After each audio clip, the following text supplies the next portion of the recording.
Jeremy here from Super Advice. We're here to share tips and tricks on accumulating wealth. Our purpose is to share how the financial system works and how to get ahead in it. Financial freedom is about having no money worries, and we're here to show you how.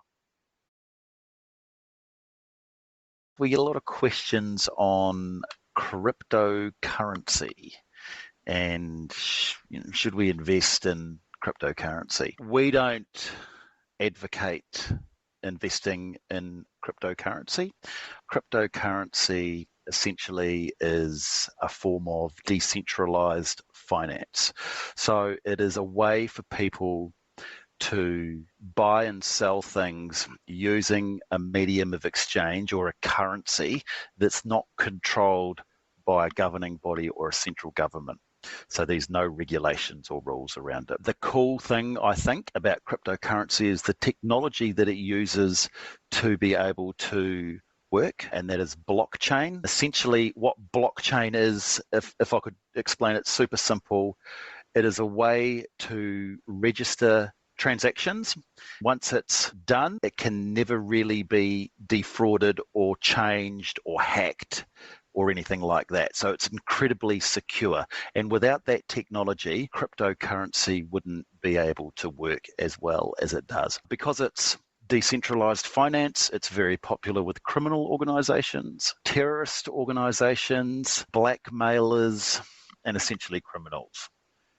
So that, in my opinion, isn't a great thing. But as far as, I'm going to buy some cryptocurrency, I'm going to buy some Bitcoins and get rich, 100%, a lot of people have got incredibly rich with cryptocurrency. You could buy a cryptocurrency coin for as little as $1, a decade or so ago, and then they went right up to sort of, $60,000, $70,000 per coin, maybe a bit higher than that. But it's incredibly volatile, meaning that one day it might be worth 65,000 US dollars per coin, to the next day it's worth 55 per coin, and currently it sits, and has been for some time, sitting around the very early 20s down to the high teens. So those people that bought into cryptocurrency early have made a heck of a lot of money, and those that were watching over the fence jumped into it a bit later, didn't make so much money. Those people that watching over the fence jumped into it quite late have lost everything.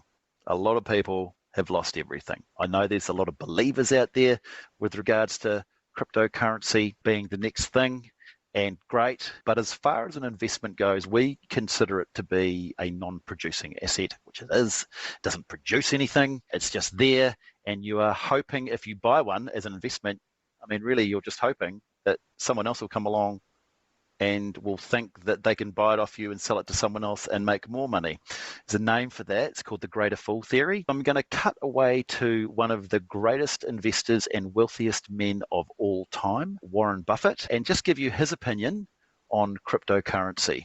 What is it about Bitcoin that gets you guys so fired up? Well, when you buy a farm, you look at the crop every year and what prices are, and you decide whether it was a satisfactory investment. You look to the asset itself and what it produces for you. When we buy a business, we look at what the business earns and decide how we feel about it in terms of what we paid. But we are buying something that at the end of the period, we not only have what we bought in the first place, but we have something that the asset produced.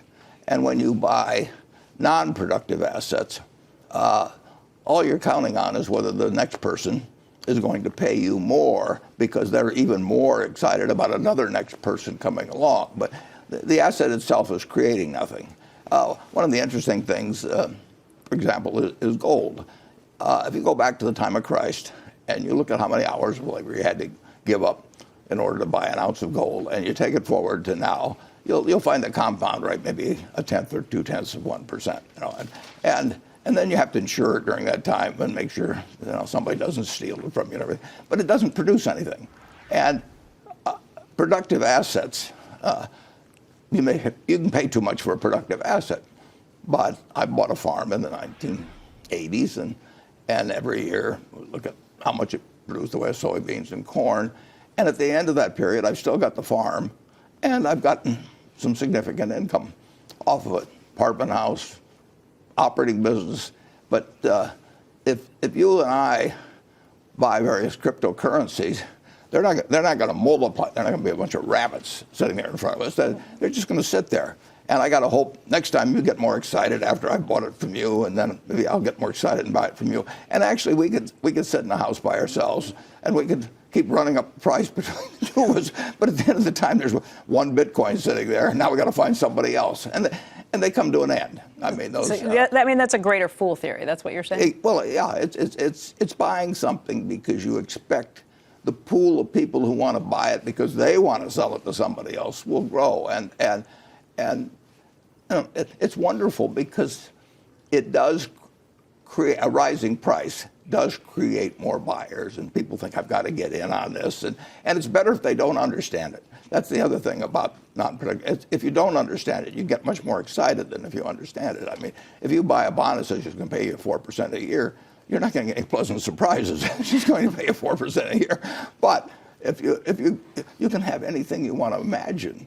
If you just look at something and say that's magic, you can do it with shark's teeth or seashells or anything. And you know, they did it with tulips in the 17th century in Amsterdam, and they'll do it again. I mean, people, they like to speculate. They like to gamble. And if you can get something, particularly if you have something half plausible going on, if you had bought gold in 1942 and you say, we might lose the war and we might have to run off to some other country, and you know, so let's put our assets in gold, you would have less than a penny for every dollar you got from owning stocks. Less than a penny.